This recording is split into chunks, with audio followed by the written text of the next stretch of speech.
Friends, I am resigning from my post as Education Minister. Social मीडियावर viral झालेला तो hello फ्रेंड्सचा video असो किंवा रस्त्यावर उतरलेला विद्यार्थ्यांचा प्रचंड असंतोषाचा ताफा असो, नीट आणि UGC नीट परीक्षांच्या गोंधळामुळे देशातील लाखो विद्यार्थ्यांचे भविष्य टांगणीला लागले होते. केंद्रीय शिक्षण मंत्र्यांच्या राजीनाम्याची मागणी ते थेट पंतप्रधान मोदींचे वक्तव्य आणि 72 तासात पडद्यामागे घडलेला तो राजकीय थरार. नक्की काय घडलं या 3 दिवसात आणि शिक्षण व्यवस्थेत काय मोठे बदल झालेत पाहूयात या सविस्तर व्हिडिओमध्ये. नमस्कार, मी भाग्यश्री आणि तुम्ही पाहताय आय लव्ह नगर न्यूज. राजकीय विश्लेषकांच्या सांगण्यानुसार पहिली पायरी म्हणजेच पेपर फुटीचे प्रकरण समोर येताच सोशल मीडियावर व्हिडिओ आणि मीम्सचा महापूर आला, ज्यातून विद्यार्थ्यांच्या संतापाचा उद्रेक दिसून आला. विद्यार्थी प्रतिनिधी अभिजित दीपके आणि देशभरातील युवा संघटनांनी या विरोधात आक्रमक लढा उभारला.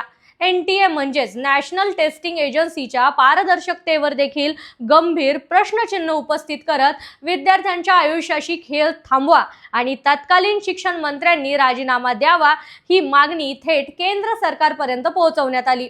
आता त्यामध्ये दुसरी पायरी. या वाढत्या दबावानंतर दिल्लीच्या सत्ता कारणात हालचाली कमालीच्या तीव्र झाल्या. पुढील 72 तासात उच्चस्तरीय आणि अतिशय गुप्त बैठकांचे सत्र पार पडले. या मंथनामध्ये राष्ट्रीय स्वयंसेवक संघ आणि वरिष्ठ कायदे तज्ज्ञांचा सल्ला घेण्यात आला. सूत्रांच्या माहितीनुसार संघाने स्पष्ट भूमिका मांडली की केवळ राजकीय बचाव करून आता चालणार नाहीये, तर विद्यार्थ्यांचा गमावलेला विश्वास परत मिळवण्यासाठी कठोर आणि आमूलाग्र सुधारणा कराव्या लागणार आहेत. या सल्ल्यानंतर 72 तासांच्या आत अत्यंत वेगानं निर्णय घेण्याची प्रक्रिया सुरू झाली.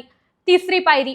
या संपूर्ण प्रकरणाची दखल घेत पंतप्रधान नरेंद्र मोदी यांनी स्वतः स्पष्ट आणि कठोर भूमिका मांडल्याचं सांगितलं जातंय. संसदेतील आपल्या भाषणात पंतप्रधान म्हणाले होते की विद्यार्थ्यांच्या भवितव्याशी खेळ करणाऱ्या कोणत्याही दोषीला सोडलं जाणार नाहीये. आता या प्रकरणाच्या पाळामुळापर्यंत जाऊन कठोर कारवाई केली जात आहे. या आश्वासनानंतर चक्र फिरली आणि 72 तासांच्या आत संपूर्ण प्रकरणाचा तपास CBI कडे सोपवण्यात आला आणि NTA प्रमुखांची तडकाफडकी हकालपट्टी करण्यात आली. चौथी पायरी. परीक्षा पद्धतीत पारदर्शकता आणण्यासाठी उच्चस्तरीय तज्ज्ञ समितीची स्थापना करण्यात आली. तसेच शिक्षण मंत्रालयाच्या कारभारात आणि परीक्षा पद्धतीत नवे फेरबदल करण्यात आले, जेणेकरून भविष्यात असा गैरप्रकार पुन्हा घडणार नाही, असे राजकीय विश्लेषक सांगतात.